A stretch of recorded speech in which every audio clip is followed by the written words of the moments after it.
What does the word entrepreneur mean? A person who takes things from a lower status to a higher status. And so how do I make 70, not just 50, how do I make 70 bigger, better than 50? You years ago had a cancer diagnosis. For many people, that's a shutdown. What was different when you received a cancer diagnosis? Part of the problem is this. Hey, we're here on the Age Defiantly podcast, and this episode, interestingly enough, our producers named A Letter to My Future Self, and I think that's going to all make sense here in a moment because I have the privilege of interviewing somebody by the name of Mark Young, and that may sound kind of strange, but it is my father. I'm going to sell out here to you and tell you this, but there's an absolute reason why I want to have this conversation, because we get viewers all the time who send messages and say things about, well, you're 50, you don't know what it's like to be 70 and this type of thing, because there are these comparisons and boy, if I'd have known then what I know now and those types of things. And I want to really have this conversation with my own father, because we get teased all the time about being remarkably similar, which may be true. But the truth of the matter is like seeing myself in the future is actually part of the reason why today I make the decisions I make, because I actually kind of see what those decisions will lead to. And that's a future that I would love to have. So I want to introduce you to my father, Dr. Mark Young, confusing enough as that may be on multiple things. And I would actually give you this background information. The producers do such a great job. It says Dr. Mark Young Sr. is a serial entrepreneur who's founded and scaled 8 companies, valued in the hundreds of millions of dollars, launched over 100 consumer brands, authored the book Hypnotizing, and recently the 27 Unbreakable Rules, which also talks about consumer packaged goods, built marketing campaigns that have sold billions of dollars in products and services. He's a keynote speaker, a thought leader, a race car driver, and someone who's come back from losing everything more than once. Also happens to be my father. So today's conversation is a little different because instead of interviewing a guest, I'm interviewing the future me. And I wrote a book called Future You years ago. That is true. So, and I know everything is structured here, and I'm going to kind of point this out because our listeners know me, obviously, and many of them probably know you, to be honest, but they know me as being an entrepreneur. They know me as being a business person, a marketing guy. They know me as being a functional medicine doctor. They know me as always talking about health and wellness, probably some controversial topics related to health and wellness as well, like things that defy convention. You're kind of the same guy.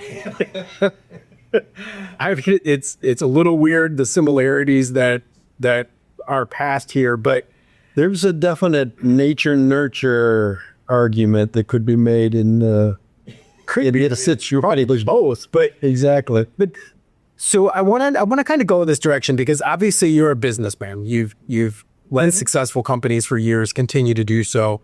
But I always want to start with the overarching, the story arc throughout our conversation here. That is, I laugh about future me, but so much of what we talk about on this particular show is health and wellness, and it is overcoming odds, and it is deliberately defying convention. And I really want to narrow that down because there's the rubber hits the road moments that you've experienced in that as well. But a lot of what I really want to go through, I mean, you'll be 69 next month. And I know you reminded me of that. I forgot. You did. You thought you were going to be 68. But the truth is like you're going to be 69 years old next month. But there is a story arc in all of that, because I don't know you any different today than 20 years ago, than 30 years ago, because people talk about the slowing down. People talk about how are you going to enjoy retirement? And recently you had a transaction that, now you don't have to work. And it's funny because you and I had a conversation and you called to say, hey, everything's good, everything's closed, so on and so forth. And I'm like, that's great. Congratulations. And I believe my exact words were, now what? Well, I'll tell you what happened. So Mama said to me earlier in the day, well, this is the biggest transaction you've ever had. Yet. And my comment was, to date, that is correct. You called later in the day and said, how does it feel to have made such a big transaction? And then your comment was, for now. Your comment was, but this isn't your biggest one. Because I absolutely live in the Dan Sullivan adage of your future must be bigger than your past. Yeah. And as Dan says, when it's not, the universe starts asking for the parts back. And again, wisdom, of course. What's interesting to me, though, and I want you to comment on, is after I said, yet or to date or whatever the exact phrasing was, now what? Your response to me was, and do you remember what you said to me? I believe my response was, you just exactly said you just said exactly what I said to Sally earlier in the day. And your exact response to me was, you're the only person who's asked that. Because probably everybody that you had talked to up till that conversation had given you the congratulations, but it was also the, what are you going to do with it? Are you going to take a trip? Are you going to enjoy? Are you going to do things to slow down and so on and so forth? And I say that because it never crossed my mind that you were slowing down because of that. It was like, if anything, it just sped you up. More ambitious today than yesterday. Right. And by the way, I did nothing different that day. I didn't even go to the closing in person. I literally did the last closing through DocuSign. Right. Because I had appointments all day with clients. Right. Just funny to me. But I suppose the story arc, again, that I want to keep getting back to there is mindset. That at going on 69 years old, which I don't mean to keep saying that, making it sound old, because it's not in the least bit. But it's interesting to me because it's a mindset, and so much of it, and you and I have had this conversation, the whole PNI psychoneuroimmunology conversation about, your cells are eavesdropping on what's going on in your head. But this idea that it doesn't slow down over time. In fact, it gets better. And to so many people that we talk to and our listeners, there is this idea that, our podcast is called Age Defiantly, or a recent rebrand. And it kind of encapsulates the way I feel about stuff. But it's funny because I think that, when I talked to you even about Age Defiantly, you were like, okay, that's good. Like, that's good. It's an entire ethos in 2 words. And I think our listeners and followers have that exact same mindset. They want to know what is the secret to aging defiantly. And for some people, it's I walk every day. And for some people, it's I'm in the gym. And to some people, it's I just refuse to think negatively.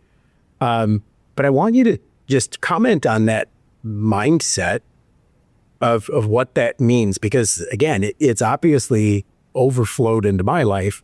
What wisdom would you share about just that mindset, aside from what you already have? The first thing for me is find me the word retirement anywhere in the Bible. The word doesn't exist. Right. And what's the definition of retirement? To place out of service. That is literally what the word means. Yeah. What happens when you place a person out of service? They die. And if we look at the statistics, we see the statistics show that people without purpose do not live as long. That's right. People put in nursing homes do not live as long. So, one, I don't ever want to be out of service. The second thing is, I think we all have a tendency to measure age based on our parents and our grandparents. So we look at it and we say, well, mom and dad died here and grandma and grandpa died here. So that's where I'm going to go because that's my genes. Well, first off, as you know, genes make up, 3 to 7% of our longevity. Is it a little bit of an edge? Yep. And we happen to have those genes. Yep. But it's not a big deal. The second thing is, you knew all your grandparents and your great-grandparents. Did. 7 out of 8. What were your grandparents doing at 68? Right. Or 69 now, but I'll be 69. It's not what I'm doing. It's not racing cars and taking a 3,000-mile motorcycle trip or going to the gym and doing 700-pound leg presses. They were old. Yeah. And my grandparents, your great-grandparents, they were even older. So when we look at aging, technology advances, knowledge advances, medicine is exponentially growing. If we believe that all this technology is growing, and if we can visibly see that the life I live today is not the life my parents lived or my grandparents lived, then why do I assume that I'm only going to be their age? Dan Sullivan has a great thing he does, which is called his life extender. And Dan, by the way, is the founder of Strategic Coach. What is Dan now? Dan's 82 now, 82 years old with a 25-year plan. Correct. And a 25-year-old mindset. Absolutely. More ambitious today than ever. And Dan's whole thing is, tell me how old you think you'll be. So he'll have people come to class and write down how old you think you'll be. And people will write down when their parents die. I'm going to die when I'm 88. And then Dan asks them a question. And the question is, so describe 87. And they will write down 87. I'm feeling good. I'm healthy. I'm playing with my grandchildren. I'm doing some traveling. And then Dan asks the question, so at 87, everything was going fine, and then you just decided to die. I just died. Why did you just decide to die at 88 if 87 was fine? So they get this idea up until that point, I'm going to be me. I'm going to be who I am, and I'm going to be doing all this stuff, and then I'm going to drop dead. So it's interesting because when people go through that exercise with Dan, the average person adds somewhere between 10 to 30 years to their lifespan. Overall. Now, a little bit self-serving for Dan because he just keeps them in the program. But at any rate, Sure enough. and it changes how you look at life. Okay, I'm looking at businesses with you, things that you and I are talking about doing, that we have 5 and 10-year horizons on stuff. Okay, so I'm going to be 73 to 78. That's not old to me. Right. That makes sense. And I'll tell you something else that you haven't experienced yet because of where you're at.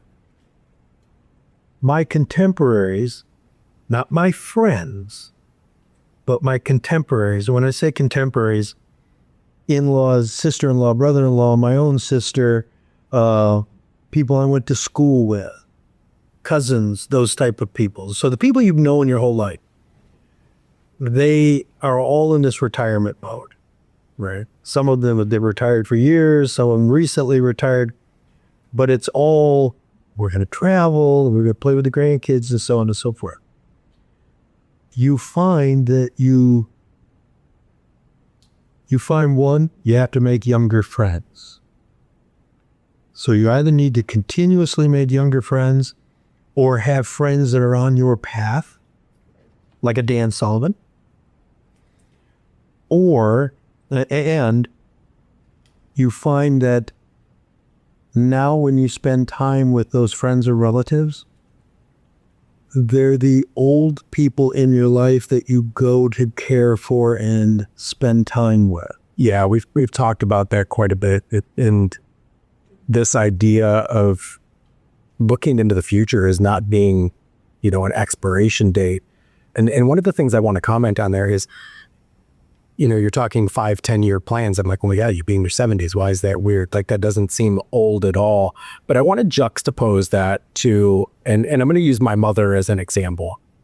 And when I use these comparisons, I laughingly say, and I think a lot of people would say this, but I think it's actually true when I say it, that is, my two parents couldn't have been any different.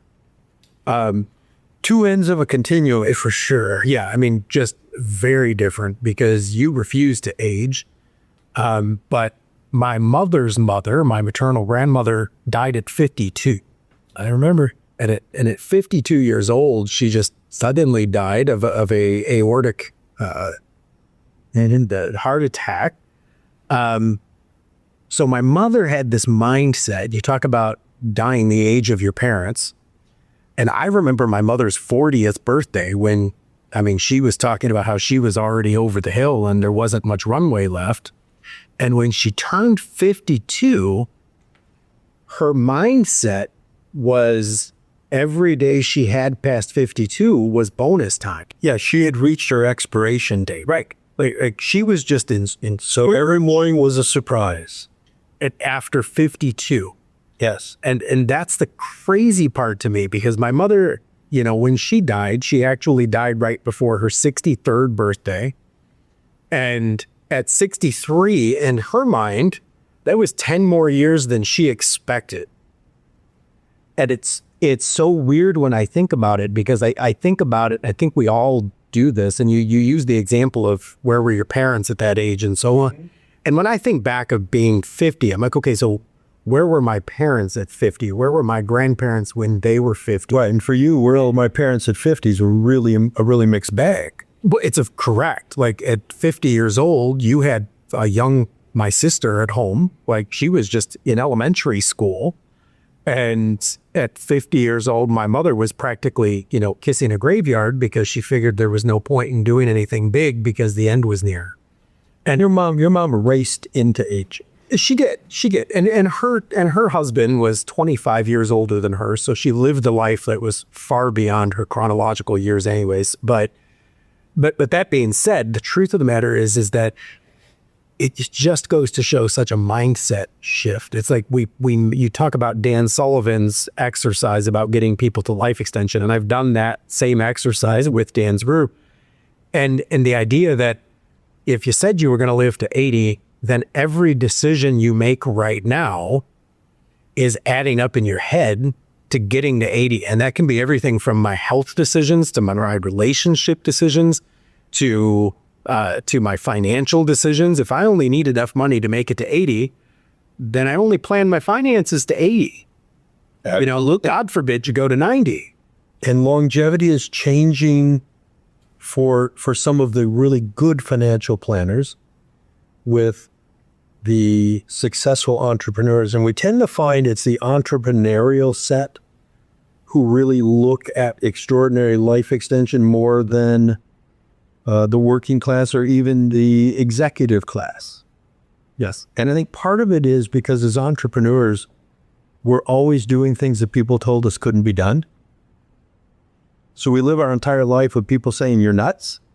And that's crazy. And why wouldn't you keep your job? And why would you take these risks? And then you're right. And then they tell you you're crazy again and you're right again.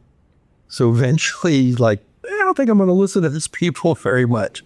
I've got a theory on that. And I actually want to unpack that in a minute. But this idea that all of our decisions lead to whatever resolution we've created.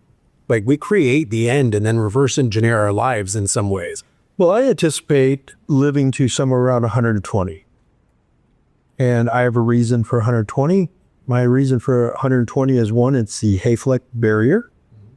So that's, for those of you who don't know, 1963, Dr. Hayflick is the guy who discovered cell division and figured out that the average cell can divide 50 to 60 times, and that comes out to around 115 to 120 years.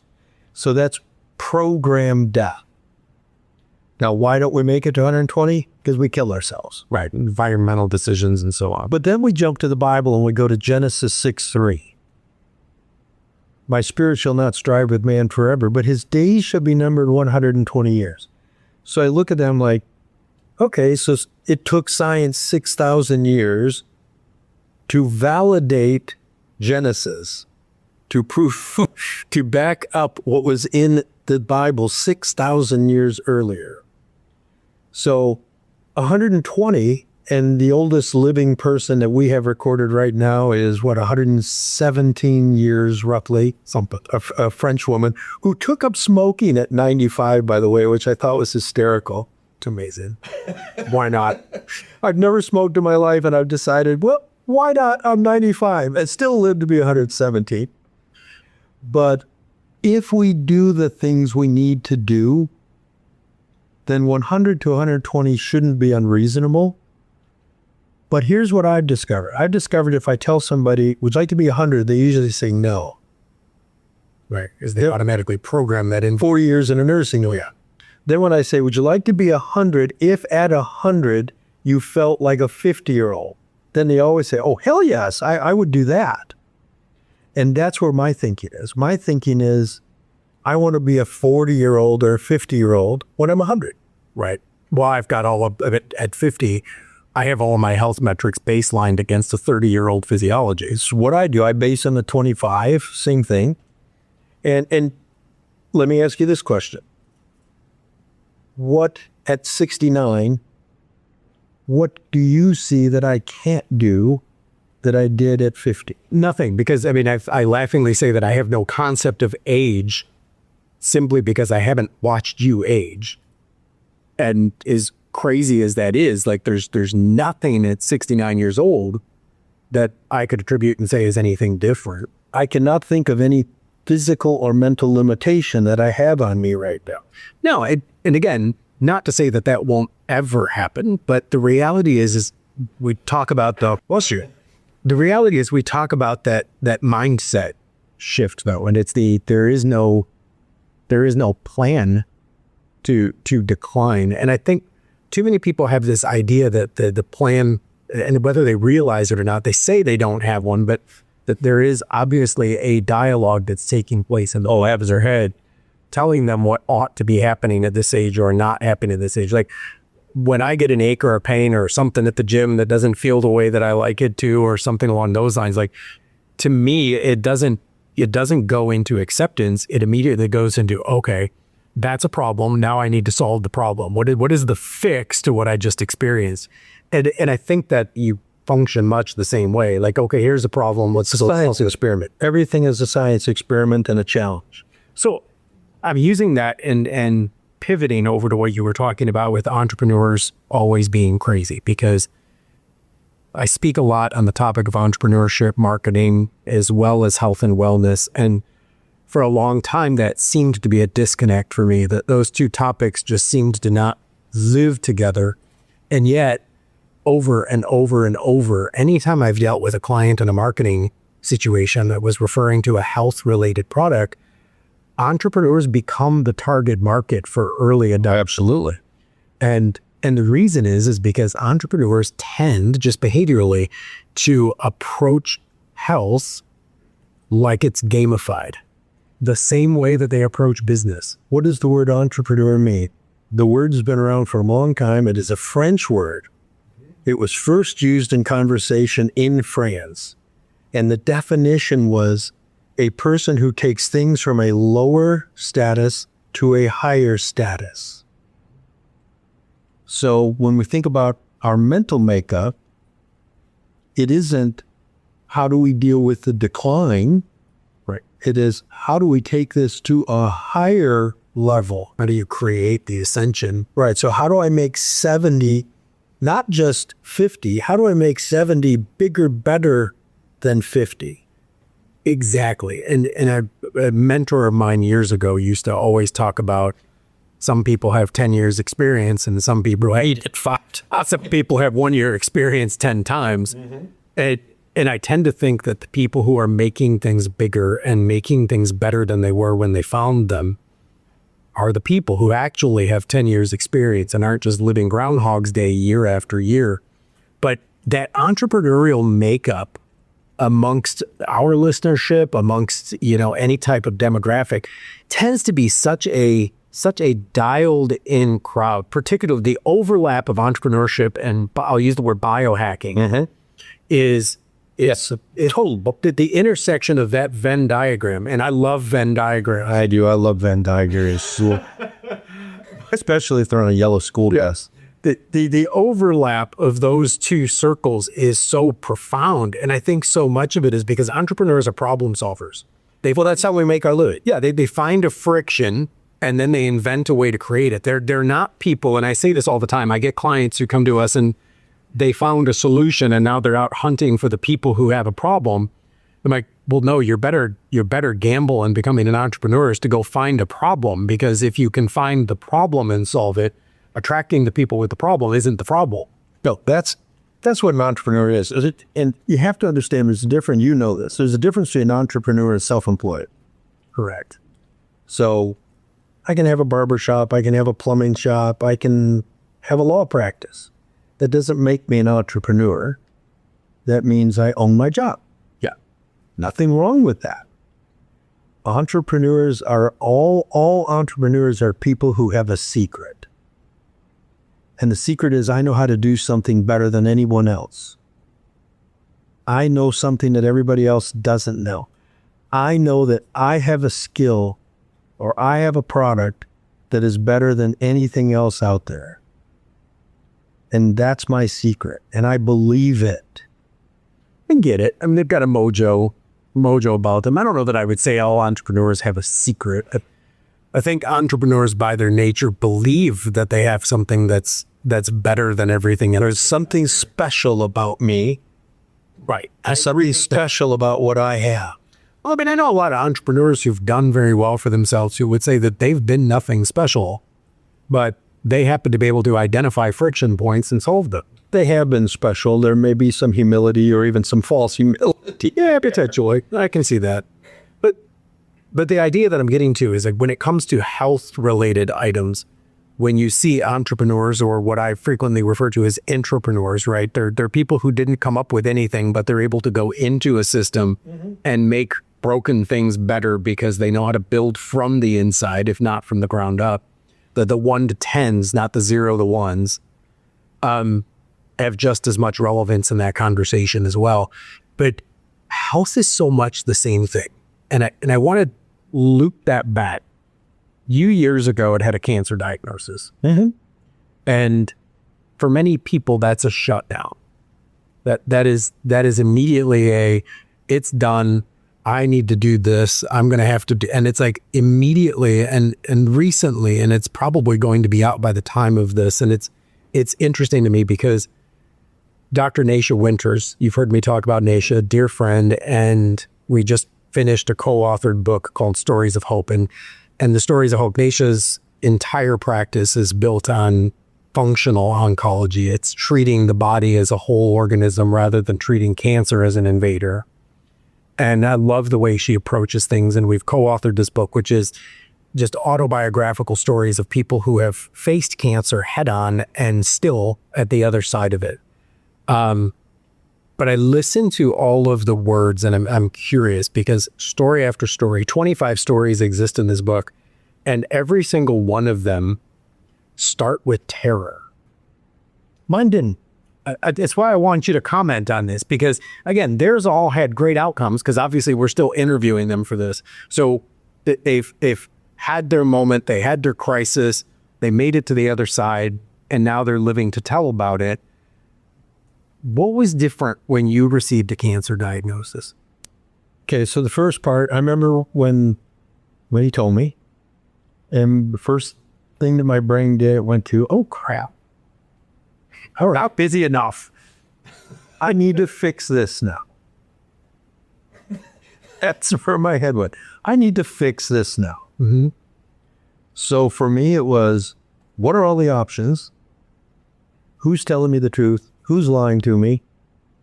Now become an expert in this particular type of cancer. And now let's throw stuff at it. So here's where I think part of the problem is. Part of the problem is this. Getting back to my contemporaries. As yourself, people come to me and ask for health advice. Most of them don't want it. Because it shows up in overalls and requires work. And it requires me to spend money. And so often, well, my insurance company says I don't need that. Or it's not covered by insurance. What I try to explain to people is, think of your health insurance like your car insurance. You have a 10-year-old car. You have full coverage insurance. Your car gets crashed. Take it to a body shop. What do? They give you back a 10-year-old car. Yep. We're going to put some 10-year-old parts on here. We're going to, where we can, we'll put some new parts on it. We're not going to put upgraded technology in it. We're not going to put a faster motor in it. We're not putting new wheels on it. We're giving you back what you started with, which was already a 10-year-old car. That's your health insurance job. So one, it's not their job to get your blood work to look like a 30-year-old. It's their job to get your blood work to look like the average of 169-year-olds, which is bad. Secondly, and I think this is why entrepreneurs have the advantage. The world of entrepreneurship is guesses and bets. More Dan Sullivan. More Dan Sullivan. But that's what it is. I have a guess at what might work, and I'm going to bet some money that it does. So we're comfortable with guessing and betting because how we spend our life. So in the cancer thing, how did I deal with it? Well, I looked at everything that was out there. I found the non-traditional treatments that made the most sense to me because cut, burn, and poison didn't make any sense to me. I bet on it. So I spent money. And again, as an entrepreneur, I'm looking at it saying, okay, if I spend, this may sound ridiculous to people, if I spend $100,000 a year on my healthcare, that's an amazing return on investment compared to what I can earn in a year. So why wouldn't I want to have 10 or 20 or 30 or 40 more of those financial deals? And I put the money in and I bet on it and did the work. Well, you said something in there that I always use with entrepreneurs and longevity as being such an overlapping crowd, and that is entrepreneurs don't just understand the value of being healthy, they understand the opportunity cost lost of being sick. Absolutely. It gets back to he who has his health has 1,000 dreams, and he who does not has but one. And the idea is that for an entrepreneur, like, I'm not going to say laughingly say it, but I can't imagine coming back to my business if I had to leave for 6 months. Like, if I were gone from my business in 6 months, no offense to my team, but I don't know what I would be coming back to 6 months from now. So the idea of being hospitalized for 6 months, or the idea of being unwell to the point that I couldn't function to the level that I believe I do, to me has financial consequences. I don't have sick days because sick days for me still involve working from home, right? Like they still involve, I still have to be engaged. And it's not that I do it resentfully. I enjoy what I do. So work never feels like work, to be honest with you. I took 4 days off to having major surgery years ago. Right. Which they told me was going to be an 8-week recovery. Yes. I had surgery a couple of years ago too, and was answering messages from bed, like the day of, like I'm responding to the emails. Like, there was no downtime. There was no pain medications. Like I wasn't having anything to do with that. But the truth of the matter is this entrepreneurial thing, this cancer diagnosis, it's a problem solution mindset, that there is no problem that's not big enough. It was just another challenge to be solved. Right. That's all it was. It was just another challenge to be solved. And it would have been easy to hear that and just, psychologically check out. Yes, I talked to so many people who say that a cancer diagnosis was a milestone in their life, and they measured their life in terms of before and after the diagnosis. Correct. The diagnosis day to me was not a irrelevant thing. It was just another day, and it was another piece of data. And again, I'm a big believer in early detection. So I was able to detect the cancer when it was in a stage 0. So part of the problem is too many people stick their head in the sand because the insurance company's not covering it, and they don't find out they have cancer until they're stage 2, 3, or 4. Right. So, and they usually by that time, it's because there's some other symptom that has manifested and they actually are going in for the symptom. Right. I was not symptomatic. Right. So I captured it in stage 0 when I can deal with this through immunity and through different treatments, Sure, that can help fight it off. But that's the part I don't understand, why people aren't doing more early detection, other than the insurance company doesn't pay for it. So I don't want to go get that. Well, and I'll say that's one of the things that comes up, and I answer the question a lot when I'm a guest on other people's podcasts, or I get asked a question about what's your favorite biohack? Like, what are the things you recommend? Like, what are you really doing now? And I have got a standard answer, and I say it's three things. There's three things that I absolutely I refuse to not do. And normally people are waiting for a supplement list or something along those lines. And my response is fasting, because it's free. Stay mobile. It's free because it's free. And sleep, because it's free. Because I'm not giving anybody that advice and having that advice come back with, oh, easy for you to say, you can afford it. It's like, no, that's not the point at all. The point is all three of those things are health focused, but they're just health hygiene, I call it. And those are just good things. Like, it's a matter of people like, well, eating healthy is hard. No, it's not. Take the 4 meals you eat a day and combine them into one healthy meal and intermittent fast for the other ones. You've got the exact same cost with a much better outcome. Yeah, the excuse that, I don't have the money or poor people have to eat, bad food. No, it's a convenience issue. It's fresh vegetables are not that costly when you start comparing them to the cost of all the prepared fruit. There's a cost differential. I wouldn't argue that. Like, there's absolutely a cost differential to, getting fresh beans versus a can of beans. Arguably it is on a budget, and I'll minimize that. The point of the matter is it doesn't mean that healthy options aren't available. The idea that, you need your 6-pack of Coke in the fridge is absurd.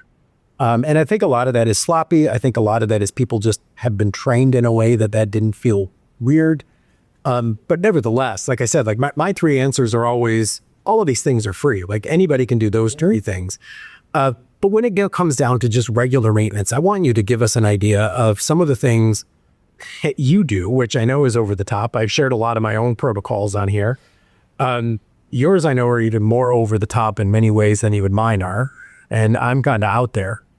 But for people who are looking, again, this problem solution based, but I want you to explain what is it you do and why you do it in a relatable context to someone who may be asking.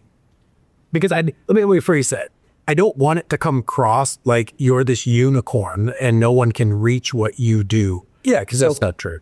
Correct. And it's like, but I don't want it to come across to a listener who's maybe 69 years old and going, oh, well, yeah, you can afford this, or I don't even know what that means. Like, what are the accessible things? Because, I will name some of them for you if you don't cover on them, but I want to hear what some of that looks like. Well, some of the real basic things is regular fitness, right? Lift weights 2 or 3 times a week. Do cardio 2 or 3 times a week. Yeah. Cheap stuff. You can strength train for free. Get on the floor and do some push-ups. Do some standing squats. Absolutely. One of the best things I recommend to people is just go walking after dinner. Correct. Get a set of exercise bands. Yeah. And you can literally carry it. I carry a set of exercise bands. As you know, I have a big bus that tows the race car. In the bus is a drawer full of exercise bands. Yeah. Because I can just pull the drawer out and grab the exercise bands, and I can step outside and do a routine sitting under the awning at the racetrack. Cut the sugar out. Yeah. Get rid of the sugar. And I always tell people, get rid of the white food. Yeah. The white sugar, the white flour, the white rice, just get rid of white food. The white potatoes. That's not that complicated. It doesn't cost a lot of money to cut the white stuff out of your diet. It's not that big a deal. That exercise, to me, it's a mindset. It is. People get stuck in these mindsets. And there's a wealth mindset.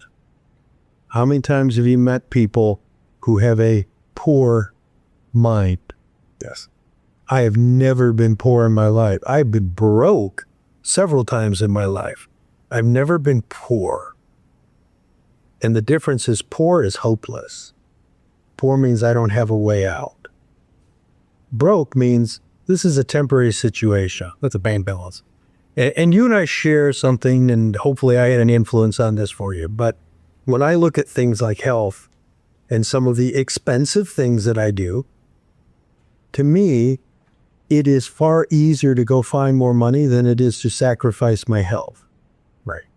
Because as an entrepreneur, I see a dozen opportunities to make money on my drive to the office. Oh, why somebody isn't doing this? Wow, somebody could make a killing if they did this. Literally, one of my examples is, I use this as an example. So there's it possible to make money today. Really? Get a pickup truck and a ladder and go door to door in my neighborhood and offer to clean gutters. You'll make $1,000 a day. Agreed. $1,000 a day. You'll make $1,000 a day if you just go in my neighborhood and clean gutters. And chances are you will never need to leave that neighborhood. Right. You can just start back at the first house a year from now, because there are 585 houses in our neighborhood. So part of it is a mindset. Part of it is that mindset of the future not being bigger than the past. Part of it is that mindset of just acquiescing and giving in. Why do people get well at my age? I can't do that at my age. Really? Now, as you know, I hold the Guinness World Record as the oldest professional rookie race car driver in history. Now, did I do that because I needed a Guinness World Record? No, and it was kind of cool. It's like, oh, I can get a Guinness World Record. What it really amounted to, how it really happened was I started racing when I was 60. A time when race car drivers have long retired. I decided I was going to take up racing. At 66, I decided I was going to step into a pro circuit. Well, somebody had told me, no one's ever become a rookie at your age. And I'm like, really? Is that true? So we went and looked it up, and we found out that the oldest rookie was Paul Newman. Right. Who was 52 or 53. So it's like, oh, heck yeah, I'm going to get a Guinness World Record. So just a ticket for Balder. We're going to apply for this because this is another thing I can hang on the wall. So, but there was a bigger reason why I did that. The real reason I did it was because I wanted to show people my age, you don't have to have a limit on you. You don't have, think about this. How many people have you met in your own family? Wow, if I'd only made better choices when I was younger. Start them now. If I'd only went to college when I was younger. If I had only started this career when I was younger. You're still moving. You're still alive. Go do that. Go take a shot at that. And that's the reason why I did the Guinness record, because I wanted to just show people, no, you can start an absolutely absurd career at 66 and 134 days old, which is what's on that record, and do something like that. Well, what's interesting to me, we talk about this mindset, and it's funny because we're talking about health, and yet mindset has been the entire conversation.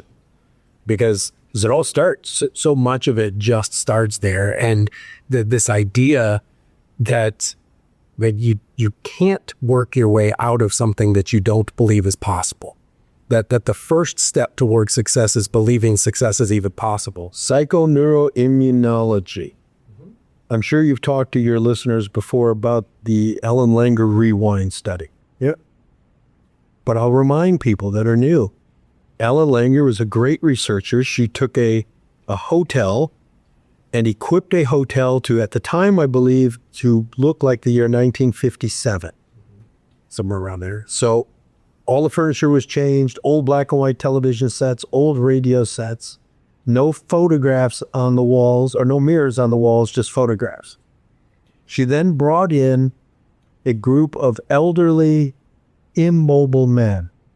So these were men on canes, walkers, wheelchairs.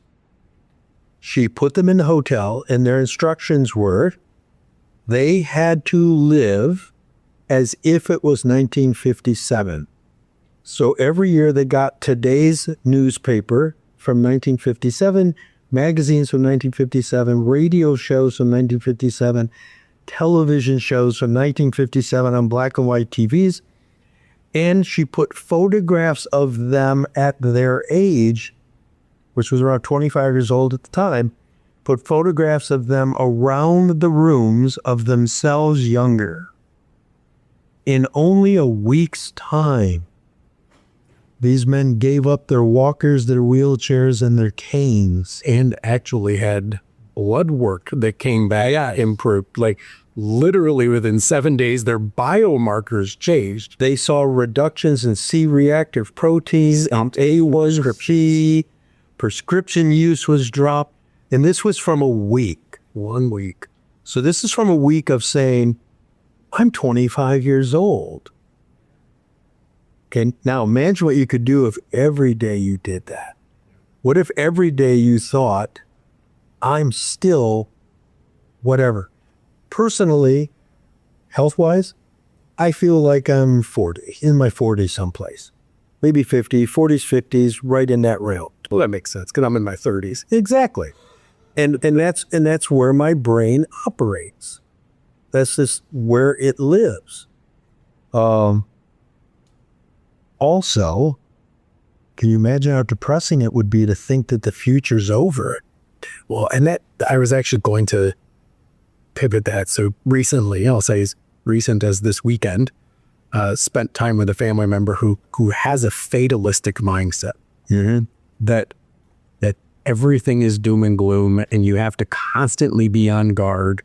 And, life is just meant to be a disaster and all you do is string the disasters together. And I don't get that. And what's funny is I've talked a lot, had guests on our show that have talked about vibration and quantum exchange. We are quantum beings. And what's funny is that I find myself, if I spend too much time around people who have that mindset, like it actually affects me.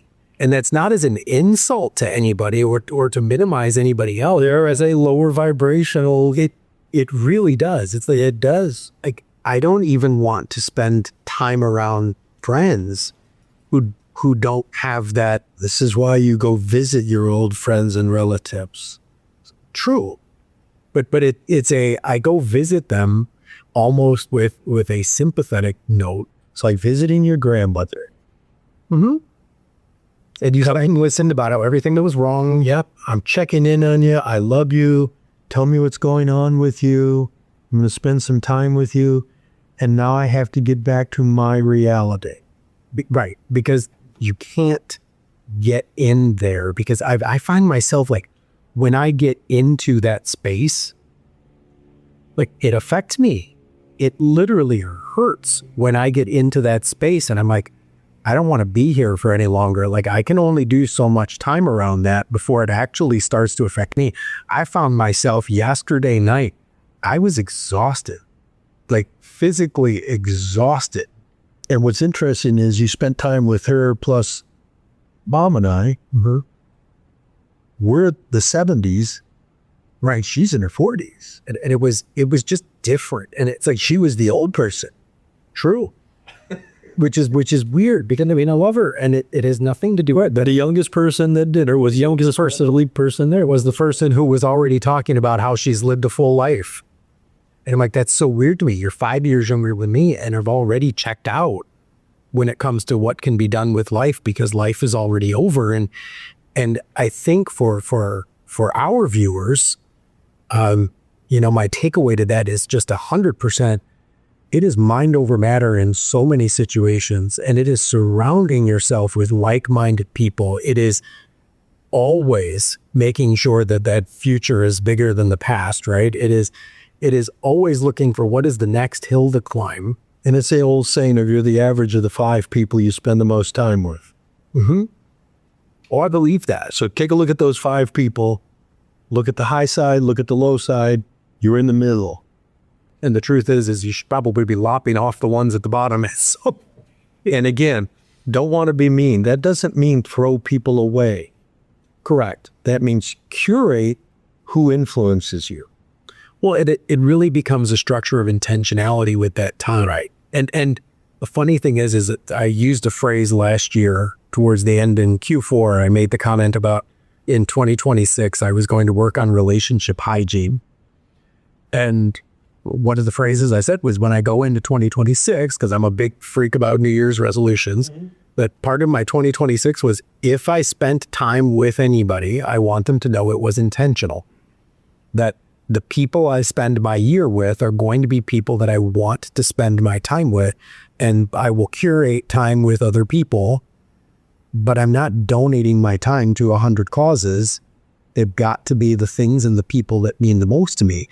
And part of that is that vibration, right? It is just keeping that mindset positive, because if my problems, like I have a particular relative that I'll talk to on a regular basis, and and the answer is always, how is everything today? Is everything okay? And I'm like, everything was fine. Like, It's been fine. It's just the assumption that the conversation has to be something negative. And I'm like, no, it's fine. Some people, that's their identity. Some people, you take away their crisis and you take away their aging and you take away their problems, and they don't know who they are anymore. Right. Because that's how they identify. I mean, I hate to keep going back to Dan Sullivan, but Dan has a famous quote, which is the eye only sees and ear only hears what the mind goes looking for. And he's correct. What do you go looking for? I get up every morning excited. I get up every morning. What do I get to do today? What new thing is going to happen today? What unexpected event is going to take place in my life today that's going to be just fantastic? Who's going to call me that I didn't count on? What meeting am I going to have that is going to turn into something that is going to be wonderful?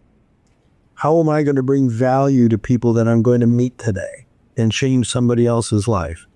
I've got everyone around here at the office knows this, but I always refer to myself as a manifest generator based on life planning or life mapping or whatever that system is. And Trina Felber, if you know Trina, had said that one day. And then when I did all the stuff and I was like, wow, that's accurate. And it was that literally, and whether you believe in it, from a life mapping perspective or not, but whatever I focus on happens. And it's the weirdest thing, because good or bad, whatever I focus on seems to happen in my life. And that can be wanting to meet somebody, that can be, just anything. And whatever I focus on, it shows up. And I, certainly I don't want to be one of the people that gets all woo-woo and says, the universe answers and this type of stuff. But the reality is I believe that the things that we focus on, there is a subconscious series of events and decisions that take place that manifest that reality. And it may be, I want to, meet so-and-so. And even subconsciously, I put myself in rooms where that may actually happen. Or we I want to have a new client start doing work with us. Well, because that's a goal, it's the reason why I freak out about New Year's resolutions, right? Like, I'm going to make a complete list of things, and people are like, well, do you really think you're going to finish all 50 of those items on the list? I'm like, no, but my gosh, how amazing would it be if I did 20 of them? So I was a young father. Think of me when I was 25 years old, 28 years old. This has nothing to do with apple juice, does it? No apple juice. Had I sat down with people that knew me and said, in the future, I'm going to become a multimillionaire, I'm going to become a PhD, I'm going to hang out with famous friends, I'm going to go to all these places, I think I'll become a race car driver, on and on and on and on, they would have said I was insane. Because what was I? My father was a plumber and I was a plumber. And people would have said, who do you think you are? Right. And here's one of the big things for me. I had a doorman at my condo came up to me a couple days ago. And he said, Mr. Can I talk to you for a minute? Sure. What do you need? How did you get to be so successful? I don't even know why he knows that. I don't even know. And I'm assuming I live in that building and I drive the cars I drive. Young guy, he goes, what's the secrets? And I'm like, well, I don't know there's any secrets. But here's what I'll tell you. And here's what was so surprising. You could see the light bulb go off above this kid's head. When I said this to him, it's like, oh my goodness, he never thought of this. So the first thing I said to him was, when things go wrong, like you get a cancer diagnosis, it's a reflex on a lot of people to say, why me? Why do I have to have cancer? When Jeff told me I had cancer, I honestly can tell you, my brain went to, why not me? Why am I so special that I can't have cancer? Okay? All right.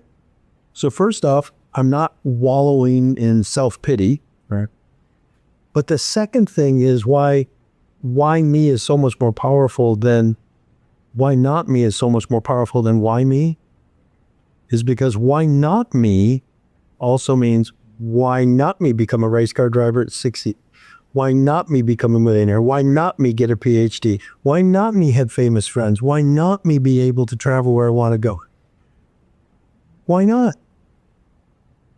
And it is simply as the difference of why me versus why not me. Yeah, and I share that mindset in so much as there's nothing conceivable that someone could tell me I couldn't do that I could figure out. I'll figure this out. Why couldn't I?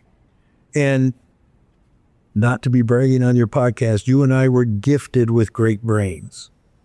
We didn't do anything to earn it. We were born that way, but it gives you a lot of extra options. Well, yeah, I mean, to people who have that, who have an academic acumen or just smarter people, I suppose, have advantages. But the argument is that any number of people have those types of advantages and haven't found that that's right. And I know many, many average intelligent people who have been wildly successful because they had the right attitude and the work ethic. And it doesn't mean successful in the same way that you're successful or that I'm successful. Right. It has everything to do with them being successful in the ways that they were gifted to do. Right. And when I say that, like, how many people could have been an incredible musician but never picked up an instrument? World will never know. You and I both could have been professional musicians. My thing is, like, there's no rock that I always use this phrase that when I die, I'm going to have a lot of regrets, but none of them will be the things I didn't do. Right. Nobody regrets what they did. Oh, no. I'm going to do a lot of things that I will regret and probably have. I refuse to die wondering what if, because I'm going to turn over every what if on the way up. My explanation to people is, I'm going to fall into my grave like somebody sliding into home base. Absolutely. Does it cost nothing less? Exactly. I'm going to slide into that hole. I was literally stealing home.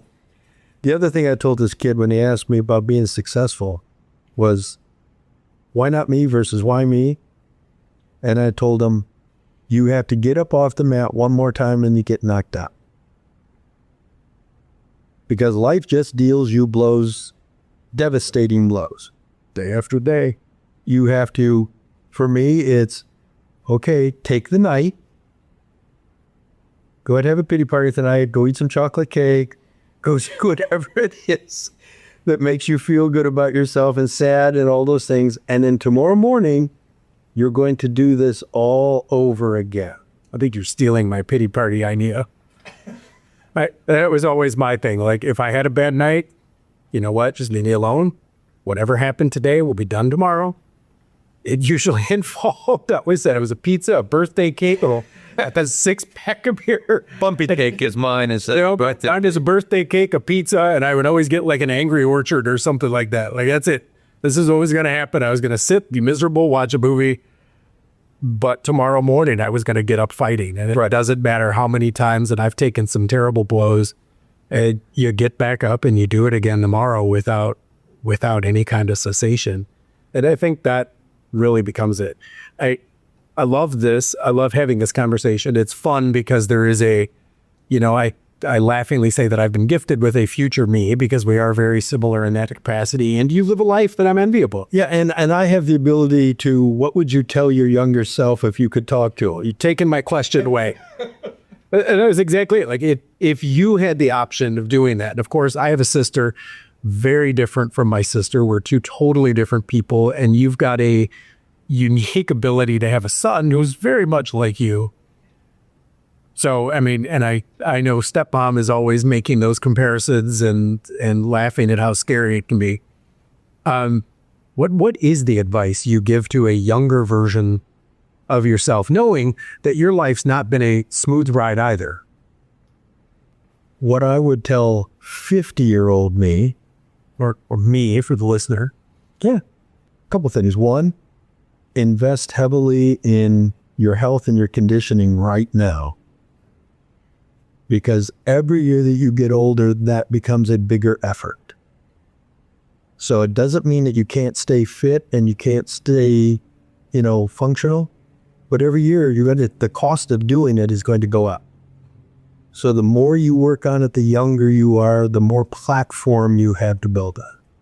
I would tell me to, and this may sound funny to you, because you know me as somebody who hasn't put limitations on themselves.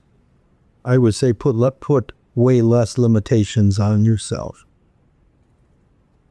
Because I now know that I still put too many limitations on myself at that age.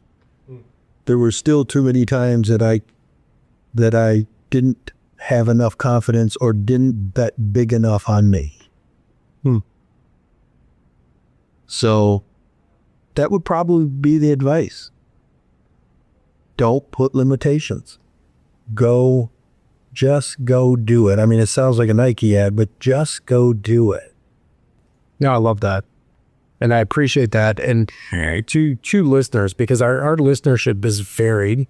And I will tell you, it's skewed heavily men, not to rule out our female listeners, and tends to be an older group of people. It tends to be people who are around my age and your age, who are trying to age defiantly, right? Like, in order to age defiantly, you have to have first aged, I suppose. But, to the person, so many of our listeners are folks that are like, bicep shots at 65 and this type of stuff, or I go walking, but I just can't get my sleep dialed in. And people who are asking for those types of topics that we do try to cover with experts. But what advice would you give to a person who's perhaps your age and not my age? Well, I get the whole concept of age defiantly. But in order to age defiantly, you need to live defiantly. And I don't mean, go out and try to outrun the police in your car on the freeway. So I'm not talking about defiantly, breaking the law. It's that defying the norm. But it's, don't accept the notion that I have limitations, that I have to be average, that I have to be normal. We had this conversation the other day. There's a difference between diagnostically normal, right, and being average. So mentally, I'm probably pretty close to diagnostically normal, but I am anything but typical or average. And I just find that to be a horrible thought. We talk about that in functional medicine a lot about there's a normal range, which is what the doctor tells you. And I use the example all the time of vitamin D levels. Like vitamin D levels, normal is between 30 and 100.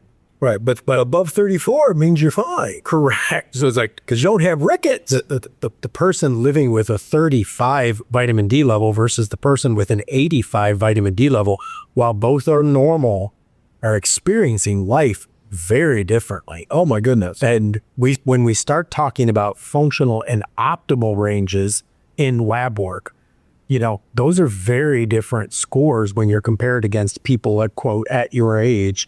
But I would arguably say the same thing is true of mindset, and the same thing is true of finances. Like, you can live a normal life if normal life is what you're willing to accept. Like, I want an abnormal life. I want everything to be extraordinary. I want things that are going to defy normal. And I lackingly say that I want everything about me to make somebody scratch their head. because it doesn't seem normal. It seems larger than life. It seems, bizarre to them because their framework is so much different than the framework that I choose to scaffold all of my decisions with. And it's like, I don't look at things as they are. I want to look at things as how they could be.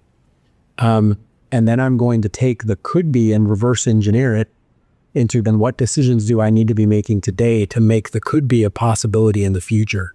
And it's that entrepreneurial mindset again, right? It's an entrepreneur sees the friction and fixes it, and it gets an extraordinary result. And in most cases for minimal effort, because the effort is typically taken so far upstream that the downstream looks so much different. Yeah, I kind of shoot for ridiculous plus 20%. I think, okay, you can get on board with that. Ridiculous plus 2%. Yeah, that works. I mean, how can I do something? How can I do things that people just look at and say, okay, that's borderline ridiculous. No one should be able to do that at this age. Fair. Or this. I don't tell people what my CV or my resume is because they won't believe it. Yeah, 100%. Like I have the hardest time. People ask me what I do and I'm like, that's a great question. I wish I knew. But I want to say this, that one of the inspiration for even having you on the show and doing this is, you're in town, seemed like a great time to do it, but you built an extraordinary life. And what's most remarkable is not what you've done, but it's what you plan on doing. And I think that's the part that always seems more inspirational to me. It's not once the goal gets hit, for most people, there is a likelihood of depression that takes place. Once they accomplish a goal, there is this cycle that people go into because now that the goal is gone, what is absolutely like astronauts. Astronauts all go through a stage of depression when they come back. Right. Because I went to space. Now what do I do? Now what? And there is always that now what? It's the gold medalist who's like, well, now what how can I possibly outperform a gold medal? Just find a bigger one. There is no, better than gold. And the reality is that you built an extraordinary life, but, and I hate to say this, to many people, it would seem like a time to slow down. And I'm personally sitting here watching you accelerate. And it's, you've hit a greatest accomplishment and now want to go do something even bigger than that. And I do find that inspirational. And for the people that, watch this podcast and read our newsletters, my encouragement is always to find ways that you can legitimately dig into a reality that you never thought possible and defy the odds is what Age Defiantly is about. How can I be a couple of % better tomorrow than today? Absolutely. And that's where I'm at. There's a couple things for me. How can I be a couple % better every day? Where are my real limitations? Because I consider myself to be a gross underachiever. Believe it or not, I absolutely think I'm an underachiever. I do too. And I now have the opportunity to pour into the next generation. Yeah. It's that top of Maslow's pyramid. Absolutely. I now have I have the excitement of not only living my life, watching you live yours, watching your sister live hers, because I now have the ability and the resources that I can make a difference. Yeah. I love that. To our audience, this is future me. Just to introduce you, our episode we intentionally titled, Letters to My Future Self, and kind of funny enough because you got to see a little bit about what inspires me. Maybe this is a little bit of the what's behind the man that you manage to reach out to on a regular basis. So I thank you for watching this episode. Everything that we've talked about will be available in the show notes below. Also, we'll put links to your new book that's coming out. So any entrepreneurs that are listening to this, we mentioned earlier, the 27 Unbreakable Rules. Yes, it's the 27 Unbreakable Rules of Retail, how to build a 100 million plus consumer packaged goods business. So if that sounds like anything that relates to your profession or something that you'd love to do, we'll put notes for that down in the show. And then also, I am themarkyoung.com, but you are meetmarkyoung.com because I faster to the URLs. And we thank you for being here with us on Age Defiantly. Hopefully you found some inspiration from today's conversation from a future me. and we will see you on the next episode.